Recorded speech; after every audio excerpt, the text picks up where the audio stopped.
What's up, guys? So today we're going to be talking about fast heart rate due to anxiety or panic attacks. You can describe a fast heart rate in different ways: palpitations, racing heart, tachycardia. We'll talk a little bit about that, my experience, why this is happening. But you know what time it is. Smash that like button down below. If you're ready to kick anxiety in the butt today, leave me a comment.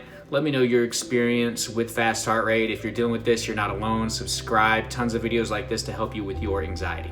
So when I had my first panic attack that kicked this whole 5-year journey off, the first thing that I noticed was my heart, and it was beating a little faster than it normally did. And this was after a weekend of binge drinking. I got back late, was trying to get some sleep. I'm sure dehydration kind of led to this. But I noticed that my heart rate was beating a little fast. And then I started to fixate on it. When you fixate on any symptom, it does get worse. So I started to worry that it was going too fast. And what did that do? The stress and anxiety and the worry made my heart actually beat faster. So it got faster and faster. And it was like, oh my God, something's wrong with my heart. And then bam, the adrenaline went out. And then my heart rate shot up. And I had chest pain, dizziness, tingling. I had a bunch of other symptoms, shortness of breath. And I jumped on Google and it told me that I was having a heart attack. And guess what? That started my 2.5 years of my cardiophobia, otherwise known as heart anxiety, where I thought there was something wrong with my heart no matter how many tests I got or no matter how many times I survived all these heart attacks that I thought I was having, but they were panic attacks. My acceptance wasn't there. So I struggled with a fast heart rate throughout the whole 5 years, but understand the first half of that was really, really bad with my heart anxiety. And I guess one of the hardest things for me to accept was that my heart rate could be fast even if I wasn't consciously anxious. I didn't know how anxiety worked, right? So I didn't know the subconscious could keep on sending you these messages or these symptoms regardless of how you feel consciously. So I'm sitting on the couch or I'm laying in bed or I'm not really doing anything. I'm just walking or I'm getting up and my heart rate is like 90 to 125 doing the most basic things. So it really messed with my acceptance. It really made me feel like there was something wrong with my heart. So a lot of people ask me, well, what was your heart rate like? Okay, 95 to 125, basically doing nothing, okay? I'm sure it dipped below that whenever I was sleeping or right whenever I woke up or opened my eyes. But just a few minutes into the day, my heart rate was already in the 90s, okay? And if I ate something, it went up a lot. If I got, worked up or anything, it would go up. If it was a little hot outside, it would go up into like the 130s, And if I was anxious, right, or if I was really stressed, or if I was having an anxiety attack, and especially when I had panic attacks, we're talking anywhere from like 140, 150, all the way up to 180. Okay, so I'm talking about it is booking it. And tachycardia, that's a resting heart rate over 100. So I definitely had that for quite a few years, and there's no damage to my heart from dealing with that. I know a lot of you get so worked up and worried about the long-term damage. A few years, in my opinion, it's not really enough to do tons of damage to your heart. I'm not a cardiologist, and I'm sure there's some rare occurrences where something happens. But for the majority of us, our hearts are really strong and it can handle beating fast for a long period of time. So that was my resting, 95 to like 125, and then panic mode, 150, all the way up to 180. I never fainted. I never had a heart attack. I didn't have any issues with that. Something else that I struggled with, guys, was white coat syndrome. So if I was walking into a doctor's office, I knew they were going to check my blood pressure and my pulse. My pulse would like jump up way before they even checked it, right? Put the thing on my finger. And I'm sitting there with it on my finger and it'll be like 105 or something like that. And then I'm sitting there thinking about it. And then bam, it'll be like 120, 125, just like that. And I'm like, is there something wrong with you? Do you have a history of high blood pressure? Any heart issues? And they're like stressing me out. I'm like, no, I have anxiety or something. You know what I mean?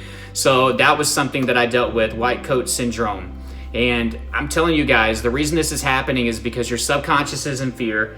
You don't have to be in full flight or fight or panic mode to have a fast heart rate over 100. You just don't. And I think that's where a lot of people get confused. Even on a smaller scale, your body is still in like semi-survival mode. It's trying to pump blood throughout your whole body so you can get away or fight something off, all right? So it has to move at a faster clip to do that. Sure, there's nothing obvious, dangerous around you, right? There's nothing obviously dangerous. But your subconscious is in fear and is acting like there is something dangerous. So it's trying to keep that blood flowing through your body, right? And keep the oxygen going around so you can get away or fight, right?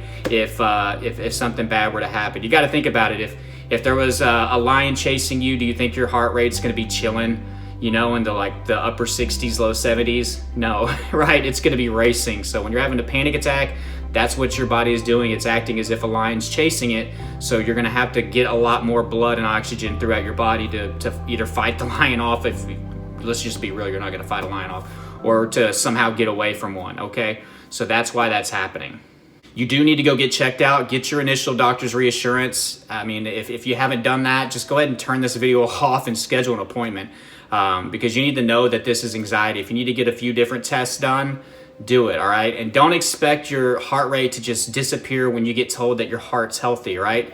There may be a lucky person out there that can fully accept, but usually the subconscious lags behind that doctor's appointment, and that goes for all the symptoms. You know, it takes time for the subconscious to adjust to some of that reassurance.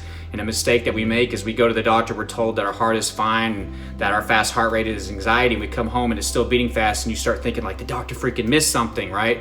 That's because the subconscious did not rewire that quick, okay? So give it some time, keep practicing that acceptance. I'm gonna tell you this right now, if you wanna get past like the health anxiety, and you gotta first take your focus off the heart rate and stop checking it. If you got a device to check it with, give it away, smash it, sell it on Amazon, all right? You can't smash these bad boys or give these away, but stop checking, okay? Your neck, your wrist. Whenever you check, all you're doing is confirming to your subconscious that there's a problem. And whenever the subconscious thinks that there's a problem, what do you think it's gonna do? It's gonna make your heart beat even faster, okay? And that happened to me a lot. Sitting here checking, and while I'm checking, it's getting faster throughout that whole process, okay?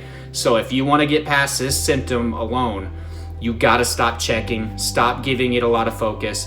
I know you can tell when your heart's beating faster. I mean, sometimes my palpitations are so strong, I could just count my heartbeats, you know, without even doing this, okay? If you're finding yourself in those situations, you can challenge the symptom, right? Ask it to get faster and to intensify, because what you're doing is you're showing your subconscious you're not afraid of it. And sometimes you can kind of confuse your anxiety, and the symptoms can diminish by having that kind of mindset and that response. If you made it this far in the video, I want you to go down below in the comment section. I want you to put in all caps, my heart is just excited. My heart is just excited. But guys, this is just one of like the hundreds, if not thousands of symptoms that I dealt with. I wanted to make a unique video for this. I recovered from panic disorder. I was having multiple panic attacks a day. I had health anxiety for 5 years. Cardiophobia was just my first 2.5 years of it. It's the hardest thing I've ever had to basically get through and overcome. It takes patience and consistency. Guys, if you're ready for recovery, you're ready to put in the work, get my course, Elite Anxiety Bootcamp, down below in the description in the first pinned comment. It's my step-by-step blueprint on how I overcame my panic disorder, my health anxiety, and my generalized anxiety disorder that I dealt with for 5 years, all right? Hardest thing I've ever had to do, but I took all the knowledge, everything that I learned, my routine, all the tools that I used to get out of that hell, right? And I put it into this course to make it easier for you. So go get that course. It's helping so many people. It's changing a lot of lives. I want you to be a part of that process as well. Also, online therapy, my coaching info, and my social media networks are down below. Social media networks, my social media accounts are down below. Please like this video if you got some value. Also, please hit subscribe if you're new, be a part of the family. And I'm gonna put a video right here that I want you to watch. And until next time, guys, I love you all. Keep fighting.